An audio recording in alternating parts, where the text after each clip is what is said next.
आज हम फेस्टिवल्स के बारे में बात करेंगे सीटेड में। तो त्योहार जो डांसेस और फेस्टिवल्स है तो उसमें फर्स्ट जो है तो चेराव नृत्य है। चेराव डांस के बारे में बात करेंगे। चेराव नाच मिजोरम में किया जाता है। ये कहाँ पर किया जा रहा है? मिजोरम में। The Cheraw dance is performed in Mizoram. Mizoram में पक्की फसल को घेर घर तक पीठ पर लाद कर लाना पड़ता है। मतलब राइप जो क्रॉप जो होती है, पकी हुई फसल, तो उसको घर पर पीठ पर लाद कर लाना पड़ता है। कहाँ पर? मिजोरम में। इस तरह से लोडेड बैग में। और साथ ही साथ चेराव डांस जो होता है तो जमीन पर बांस की डंडी लेकर दो दो लोग की जोड़ी आमने सामने बैठती है। मतलब दो दो लोग कैसे है? ये देखिए, यहाँ पर एक है बैठे हुए, ये दो लोग की जोड़ी, ये दो लोग की जोड़ी आमने सामने। और इसके बीच मतलब वो क्या कर रहे होते हैं कि ये जो बांस है इसको इधर उधर बंद चालू इस तरह से करने में दो लोग आमने सामने बैठते तथा ढोल की जो ताल है उस पर इंडिया को जमीन पर, वो डंडिया जो है, सॉरी, तो डंडियों को जमीन पर वो पीटते हैं। तो शेराव डांस में pair of two people face to face बैठते हैं बैम्बू स्टिक पर ग्राउंड पर और बीट करते हैं इन स्टिक्स को ग्राउंड पर to beat of the drum, drum की बीट पर। तो इस तरह से यहाँ पर और उसके बीच में फिर ये लोग डांस करते हैं। तो ये है चिरो डांस मिजोरम का, ये याद रखना है, सीटेड में आता है। नेक्स्ट है बिहू फेस्टिवल। बिहू फेस्टिवल ये कहाँ मनाया जाता है? और ये सारे फेस्टिवल से जुड़े हैं एक हिसाब से, उनके जो फसल वगैरह खरीफ खरीफ ये सारी चीज़ों से जुड़े हुए हैं। बिहू फेस्टिवल चावल फसल कटाई पर, चावल की फसल की कटाई पर। ये वाला क्या था? यहाँ पर कहीं दिया है क्या? डायरेक्ट सिर्फ मिजोरम का डांस दिया हुआ है और बाकी बात नहीं की गई। तो चावल फसल कटाई पर असम में बिहू त्योहार मनाया जाता है। Bihu festival is celebrated in Assam on rice harvesting. Bihu त्योहार के दौरान बांस का ढेला घर बनाते हैं, मतलब उसका एक ढेला घर बनाते हैं। During the Bihu festival they make a house of bamboo, ढेला घर, जिसको कहते हैं भेला घर। तो ये कौन सी फसल के टाइम पर? ये जो है तो राइस हार्वेस्टिंग के टाइम पर जो है तो चावल की फसल की कटाई पर ये डांस किया जाता है यहाँ पर असम में। सेवा चावल रात्रि को बिहू कढ़ाई में केले के पत्ते से ढककर बनाया जाता है। कैसे बनाते हैं फिर? कि सेवा राइस जो है तो ये मेड होता है नाइट में। बिहू मतलब जो उनका फेस्टिवल होता है तो नाइट में फिर वो लोग जो है तो सेवा राइस बनाते हैं और पे bye covering it with banana leaves. तो जो केले के पत्ते हैं उससे ढककर वो बनाते हैं। बिहू पर इस तरह से देखिए, केले के पत्ते ढककर बिहू पर औरतें पाट और मुगा की मेखला चादर पहनती है। तो ये जो है तो यहाँ पर वुमेन वियर पैटर्न मुगा मेखला चादर। तो ये मेखला चादर पहनती है वो, ये चादर यहाँ पर पहनी हुई है लेडीज। तो इस तरह से बिहू पर वुमेन वियर करती है पैटर्न मुगास मेखला चादर, मेखला चादर। अगर हम बात करें मेखला चादर की तो इसके बारे में और देखते हैं। मेखला साड़ी चादर इस तरह से बताया जा रहा है।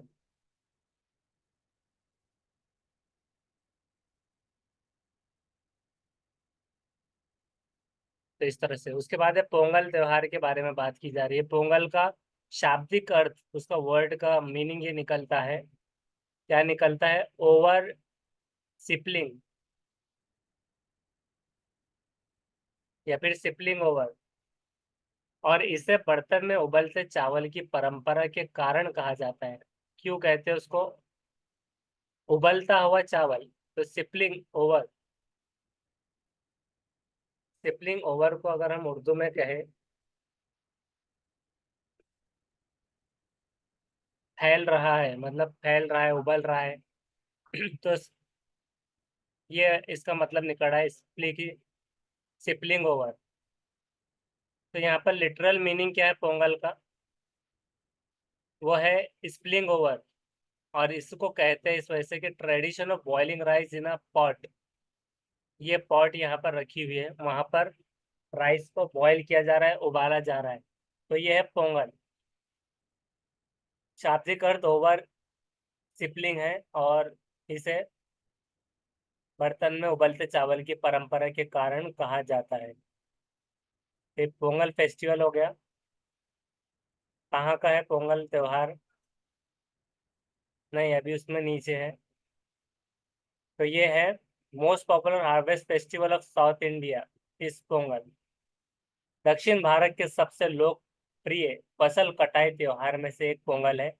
Drawing of kolam, swinging and cooking are essential traditions of the festival.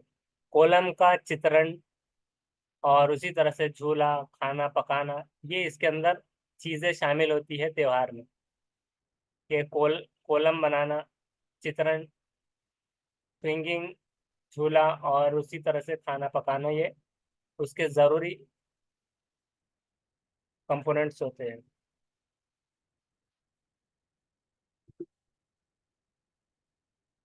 ये चित्रण बोले तो इस तरह से ड्राइंग, मतलब इसको कॉलम कहा जा रहा है।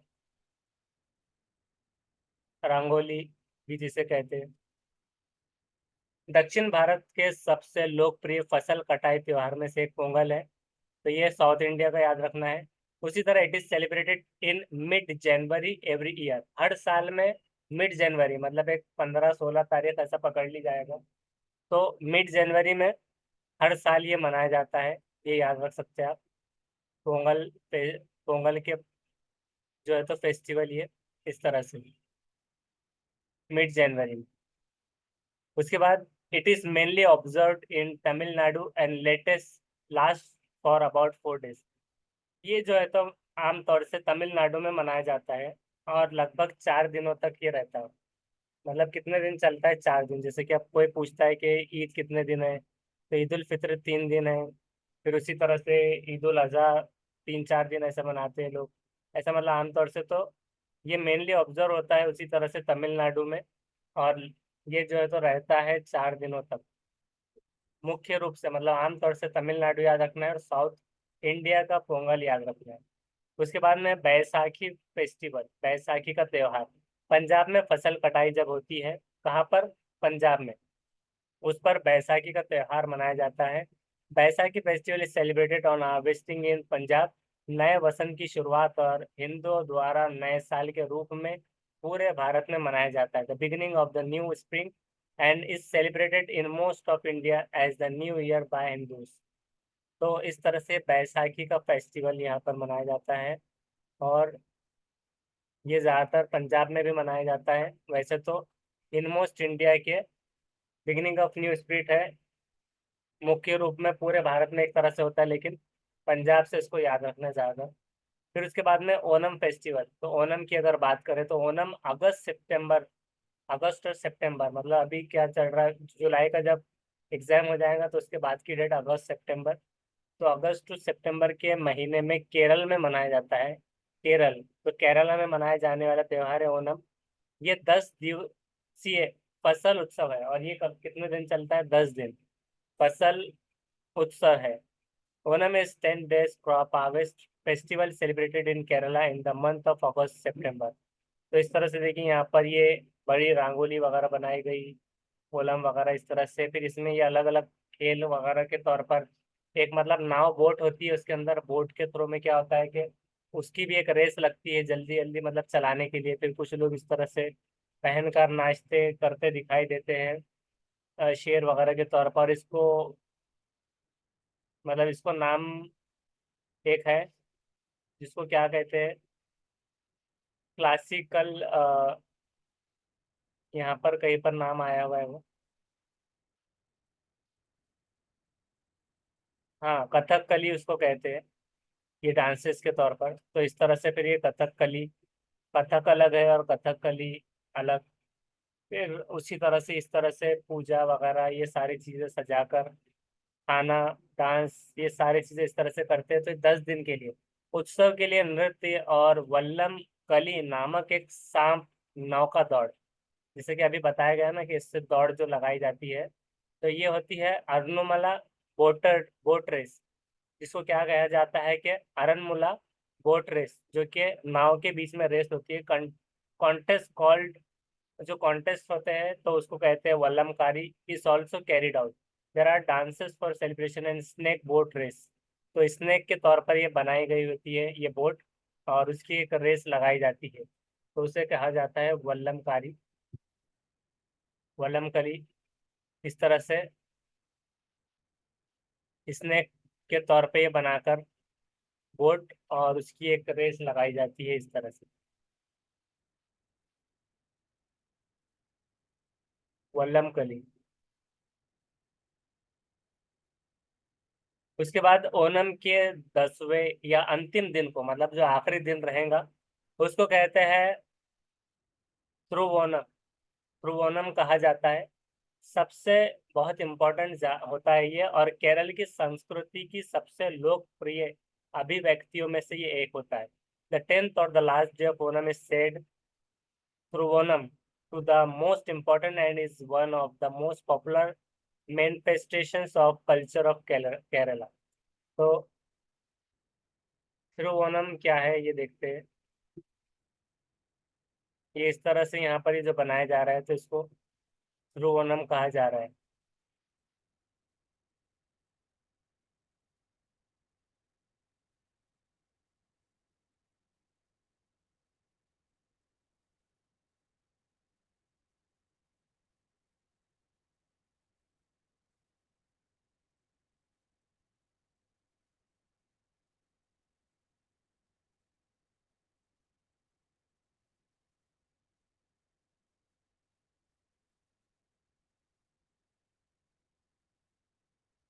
तो वो लिखने में सारा ज्यादातर इंग्लिश छोड़कर ये दूसरा ही आ रहा है।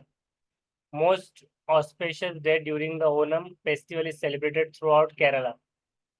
ये celebration equality, justice, prosperity, fairness, ये सारी चीजों का है। मतलब एक आखिरी है जो कि संस्कृति का भी जो है तो लोकप्रिय अभिव्यक्तियों में से एक है। उसके बाद बात करते हैं क्लासिकल डांस फेस्टिवल्स की। तो भरतनाट्यम जो होता है, भरतनाट्यम, ये कंसिडर होता है द ओल्डेस्ट डांस फॉर्म। सबसे प्राचीन नृत्य माना जाता है। इस नृत्य में वो तमिलनाडु में के देवदासियों द्वारा, तमिलनाडु तमिलनाडु के देवदासिया जो है, तो ये द्वारा विकसित वो प्रसारित किया गया था। This dance was developed and spread by Devadasis in Tamil Nadu. Bharatanatyam, तो तमिलनाडु के रहने वाले जो लोग हैं, तो रोज सुबह फर्श पर कोलम बनाते हैं, मतलब रंगोली जैसा। यहाँ पर भी महाराष्ट्र में बहुत सारे लोग जैसा रंगोली वगैरह करते हैं। ये बिंदुओं से बनाए जाते हैं। The people of the Tamil Nadu make kolams on the floor every morning. These are made from points. Odisha, और उसके बाद में है कि Odissi, Odissi is a classical dance form from the Indian state of Odisha. तो ओडिशा का एक ओडिसी जो डांस है, नाम से याद रह जाता है। तो ओडिसी भारतीय राज्य ओडिशा की एक शास्त्रीय नृत्य शैली है। तो ये एक डांस के बारे में बात होगी। उसके बाद अगर और बात करें हम स्टेट्स और डांसेस के ताल्लुक से, तो हम अब शॉर्ट शॉर्ट में देख लेंगे कि कहाँ पर कौन सा डांस। कर्नाटका, यक्षंगा, यक्षागना, यक्षागना इस तरह से डांस है। इस तरह से यहाँ पर बताया जा रहा है। Yakshangana is a traditional folk dance from popular in coastal Karnataka district. A trip to the coastal belt would be incomplete without watching the Yashangana, a elaborate dance drama performance unique to Karnataka. Is it is a rare combination of dance, music, song, scholarly dialogues and colorful costumes। तो यहाँ पर बताया जा रहा है कि colourful costumes भी होते हैं, डांस भी होता है। ये सारी चीजें कर्नाटका का ये बताया जा रहा है। यक्षगान,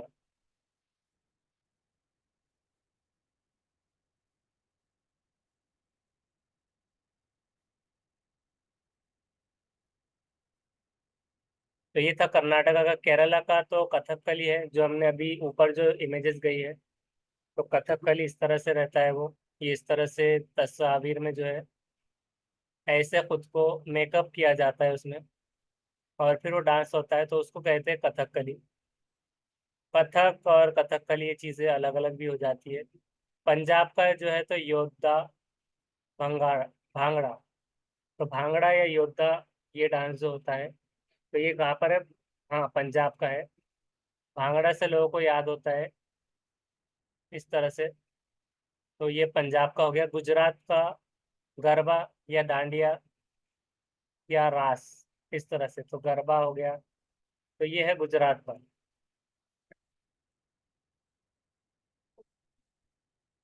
क्यों? वो नाम डांसेस के नाम है वो, उसी तरह से। मतलब सेम तरह के डांसेस होते हैं वो, तो नाम तरह तरह के दिए गए। उसी तरह से घूमर, ये राजस्थान का है। आंध्र प्रदेश एपी का है। कुचिपुड़ी, कुचिपुड़ी या फिर धिमासा। तो कुचिपुड़ी डांस जो है तो ये आंध्र प्रदेश का है।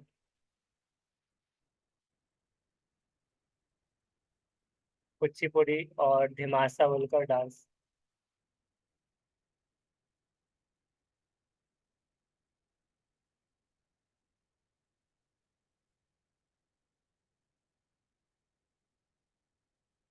उसी तरह तमिलनाडु का भरतनाट्यम, लिल्ली घोड़ी, ये भी नाम है उसका।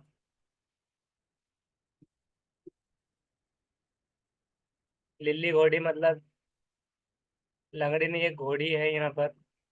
लिल्ली घोड़ी, इस तरह से कुछ डांस है। उसी तरह से उड़ीसा का ओडिसी डांस है।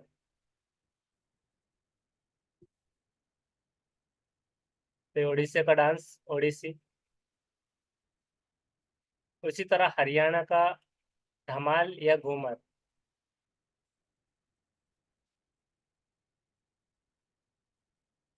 तो ये कहाँ का है? धमाल डांस यहाँ पर हरियाणा भी लिख कर आ रहा है, तो हरियाणा। उसके बाद में घूमर। तो ये जो है तो हरियाणा का है। महाराष्ट्र का लावणी है।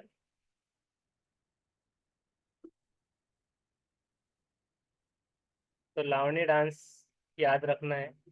भांगड़ा वगैरह याद रह जाता है, लेकिन महाराष्ट्र का डांस का नाम जैसे जनरल नॉलेज के लिए याद नहीं रहता। और तमाशा, अभी तक समझ में आता था कि सिर्फ तमाशा होता है, लेकिन तमाशा डांस, ये डांस इस तरह से तमाशे में भी उन्होंने लिए हुए हैं। तो ये है महाराष्ट्र का। नागालैंड का बैम्बू डांस है।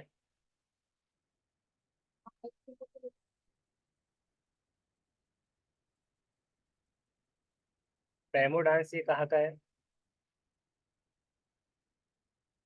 ये इस तरह से। इससे पहले भी देखे थे नागालैंड। और ये महाराष्ट्र का लावणी और तमाशा। यूपी का कथक। अभी आ गया कथक। तो कथक कली अलग है और कथक अलग है, उसमें कंफ्यूज नहीं होना है। कथक डांस अलग होता है।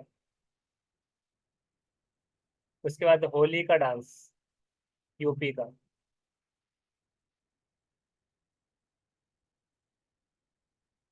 तो होली का है एक हिसाब से। फिर डांसेस थे जिसको हम एक मरतबा फिर से देखेंगे जल्दी। मतलब एक रिवीजन लेना है यहाँ से। ये आ गया डांसेस मिजोरम का जो है तो perform Cheraw dance. Cheraw dance जब जैसे अभी हमने देखा था कि वो बैमू से, अभी जो अभी देखे हमने, वैसे चिराव डांस मिजोरम का सेम वैसे ही है, बैमू से। स्टिक ऑफ जो होते हैं बैमू स्टिक से ग्राउंड पर। तो वो था कहाँ का? Mizoram. Cheraw dance. Bihu festival in Assam. तो ये असम का हो गया। यहाँ पर ये भी बनाया जाता है, जिसको क्या कहा जाता है? भेलाघर। उसके बाद में यहाँ पर पोंगल फेस्टिवल। पोंगल फेस्टिवल कहाँ का है? ये साउथ इंडिया का। और उसी तरह से तमिलनाडु में ज़्यादा होता है, 4 दिन तक चलता है। बैसाखी का फेस्टिवल जो है ये पंजाब में होता है, और न्यू बिगिनिंग ऑफ हिंदूज के तौर पर भी मनाया जाता है। ओनम फेस्टिवल जो होता है तो वो अगस्त से सितंबर के बीच होता है, 10 दिन का होता है ये ओनम। और इसमें जो है तो boat race, snake boat race, और लास्ट में जो है तो जो होता है तो त्रिवोनम, ये याद रखना है, लास्ट बहुत इंपॉर्टेंट होता है। क्लासिकल डांस का फेस्टिवल, ये तमिलनाडु में देवदासी के जरिए पहला भरतनाट्यम की जो बात चल रही है तो तमिलनाडु का, और ओडिशा का तो ओडिसी, ये क्या आसान है। उसके अलावा कर्नाटक का यक्ष यक्षगण, उसके बाद में केरला का, यहाँ पर भी लिखा है यक्षगान, इस तरह से लिखा है वो नाम। उसके बाद में केरला का कथकली है, फिर उसके बाद पंजाब का। याद रखना है कि केरला का जब कथकली है तो कथक जो है तो यूपी का है, यूपी का, दोनों में कंफ्यूज नहीं होना है, यूपी का कथक और केरला का कथकली। उसके बाद पंजाब का योद्धा या भांगड़ा, उसी तरह से गुजरात का गरबा डांडिया या रास, और राजस्थान का घूमर। घूमर जो है तो एक जगह और रिपीट होता है, वो है हरियाणा, जो कि उसके साथ धमाल भी याद रख सकते हैं आप नाम। और वहीं पर राजस्थान में भी जो घूमर है, उसके बाद में देखते हैं एपी, आंध्र प्रदेश का कुचिपुड़ी, दिमासा, और तमिलनाडु में जो है तो भरतनाट्यम, लिली घोड़ी, ये तमिलनाडु का। और उसी तरह से हमने अभी जो देखा भरतनाट्यम, तो कहाँ पर गया वो क्लासिकल डांस फेस्टिवल, ये भी तमिलनाडु का हमने देखा था देवदासी के जरिए। उसके बाद में है ओडिसी, ओडिशा का, और हरियाणा का धमाल घूमर, महाराष्ट्र का लावनी या फिर तमाशा, और नागालैंड का बैम्बू डांस, जो कि हमने मिजोरम का जो देखा था तो वो भी बैम्बू स्टिक से था। और नागालैंड भी आता है तो आप याद रखिए बैम्बू स्टिक्स। यूपी का कथक होली डांस, ये रहेगा। अब हम आते हैं सवालात की तरफ में, और आपका करते हैं अनम्यूट। तो अब जो है तो आप दे सकते हैं जवाब। तो अब सबसे पहला सवाल ये है कि in which of the following states Bihu festival is celebrated on harvesting of rice. Assam. अच्छा, हाँ, तो ये असम असम। में होता है बिहू फेस्टिवल, और चावल की हार्वेस्टिंग पर, चावल की फसल कटाई पर। उसके बाद in which month is the Bihu festival celebrated, कौन से मंथ में? मार्च। कौन ऑप्शन नंबर 3। से? जनवरी है या मार्च या सितंबर या अगस्त? भूल गए आप अभी। यहाँ पर मिड डे ऑफ जनवरी, सितंबर।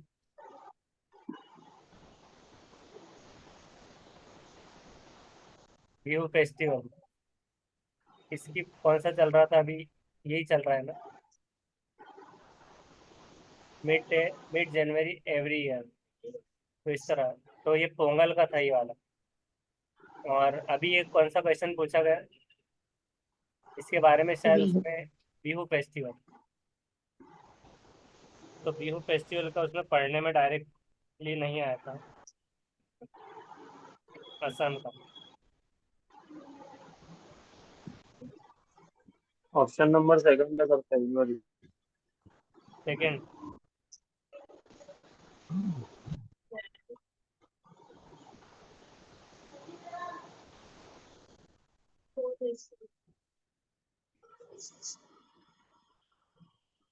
ये वाला मिडल ऑफ बिहू जो होता है, बिहू का क्या होता है फेस्टिवल, उसका एक और नाम होता है बोहाग बिहू। ये बोहाग का मंथ से याद रख सकते हैं आप, मतलब जो बिहू है तो बोहाग बोलकर एक इसका नाम आता है। जो कि हमने बिहू के बारे में क्या पढ़ा था कि वहां पर क्या चीज की जाती है। एक मर्तबा चलते हैं बिहू फेस्टिवल की तरफ में। तो बिहू फेस्टिवल, बोरा चावल। असम ऑन राइस हार्वेस्टिंग, ये चीजें देखा था हमने, बैम्बू से बेला घर बनाया जाता है, और ये सारा इतना देखा था। लेकिन ये बैसाख जो आता है मिडल ऑफ अप्रैल में आता है, तो मग बिहू, दो तरह के बिहू आते हैं, जो कि एक जनवरी में आता है मघ नाम से, और एक कटी बिहू होता है मंथ ऑफ अक्टूबर में। ये थोड़ा सा कंफ्यूजिंग है इसमें, तो इसमें हम जाते हैं सवाल की तरफ पहले, और फिर आपको इसी बताते हैं बिहू फेस्टिवल।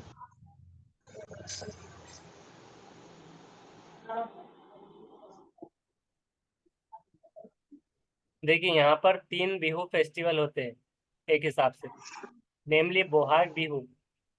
तो बोहाग बिहू जो होता है सेलिब्रेट होता है मंथ ऑफ बोहाग, बैसाख में, जो कि अप्रैल में होता है। और मग बिहू जो होता है, मतलब अगर आपको ऐसे बिहू के तौर पर भी अगर सवाल पूछा जाता है तो तीनों नाम याद रखना है। मग बिहू जो है तो सेलिब्रेट होता है मंथ ऑफ मग, मग जो है तो मिडल होता है जनवरी के, और कटी बिहू सेलिब्रेट होता है मंथ ऑफ कटी, कार्तिक से याद रखना है कि मिडल ऑफ अक्टूबर में।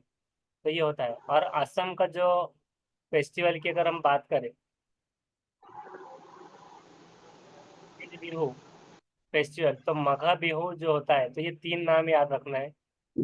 ये तीन नाम उसके लिए जरूरी है। अब हम आते हैं इन असम का बात पे।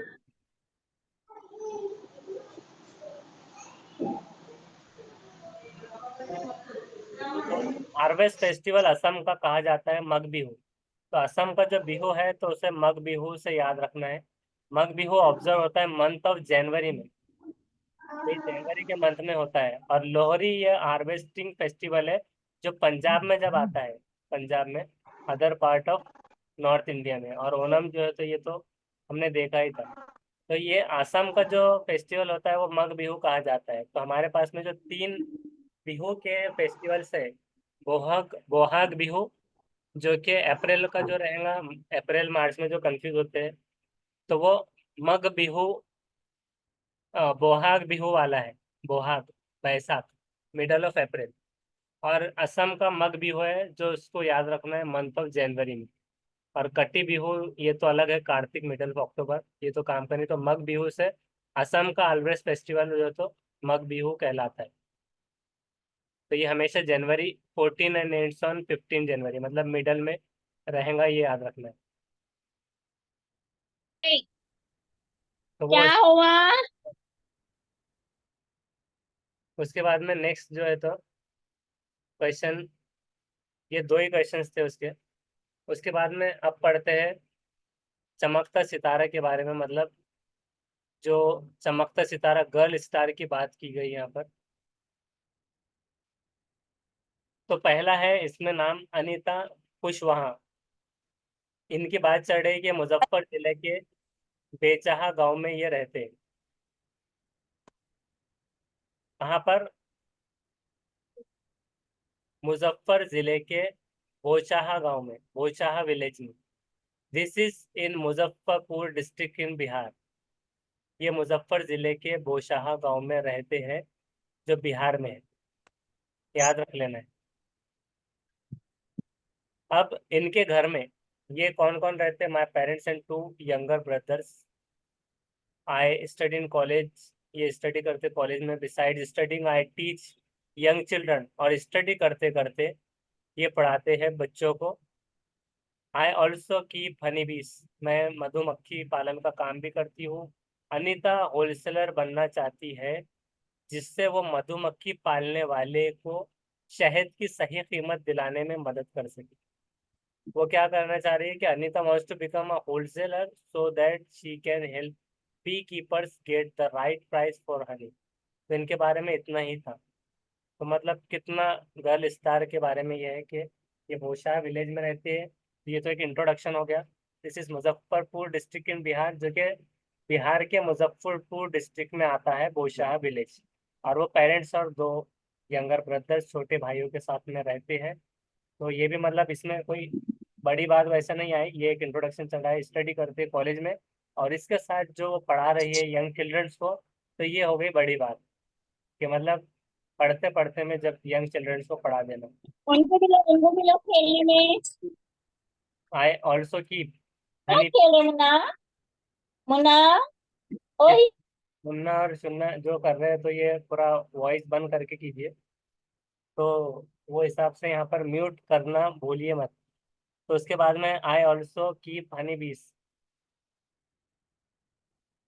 तो वो मधुमक्खी पालने का भी काम करते हैं, और साथ ही साथ वो क्या करना चाहती है अनीता? होलसेलर बनना चाहती है। ये तो एक एम हो गया जिसकी वजह से वो मधुमक्खी पालने वालों को शहद की सही कीमत दिलाने में मदद कर सके। तो 10 मिनट रह गए। ये सारी एक्टिविटी इनकी बताई गई, तो इनको गर्ल स्टार बना दिया गया। दूसरा है सूर्यमणि। सूर्यमणि की बात करें तो ये इस लड़की की जिंदगी स्कूल जाकर बदल गई। This girls life changed by going to school. क्यों बदल गई? Suryamani's father had a small field. Suryamani के पिता की छोटी सी खेती थी। उनका पूरा परिवार पास वाले जंगल से जड़ी बूटी इकट्ठा करके बाजार में बेचता था। क्यों बदली? Suryamani's father had a small field. Her family used to collect leaves and herbs from the forest and sell these in the bazaar. तो वो क्या करते थे, पूरा परिवार पास वाले जंगल से जड़ी बूटियों को इकट्ठा करके बाजार में बेचते थे। और सूर्यमणि की पिता की छोटी सी खेती थी। तो क्या कर रहे हो, जंगल से जड़ी बूटी इकट्ठा करके बाजार में बेच रहे हैं। उसकी माँ बांस से टोकरी बुनकर और गिरे हुए पत्तों से पत्तल बनाकर बेचती थी।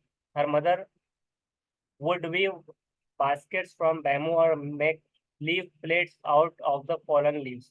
तो गिरे हुए जो पत्ते होते थे, माँ बांस से टोकरी बनाकर और गिरे हुए पत्तों से पत्तल बनाकर, लीफ प्लेट्स मतलब एक लीफ के प्लेट्स, यानी प्लेट्स फॉलन लीफ से गिरे हुए उससे उसके प्लेट्स बनाकर वो अ, बेचते थे। बिशनपुर, यहाँ पर ये चीजें कुछ बताई जा रही है। उसके बाद है Bishanpur village in the dense forest where there was a school. Suryamani studied in this school. Later she got her BA from college. तो बिशनपुर गांव घने जंगल में है जहाँ एक स्कूल था। सूर्यमणि इस स्कूल में पढ़ी, बाद में उसने कॉलेज से बीए किया। तो उसने क्या किया, बिशनपुर गांव घने जंगल में वहां पर एक स्कूल था, सूर्यमणि इस स्कूल में पढ़ी है और बाद में उसने कॉलेज से बीए किया।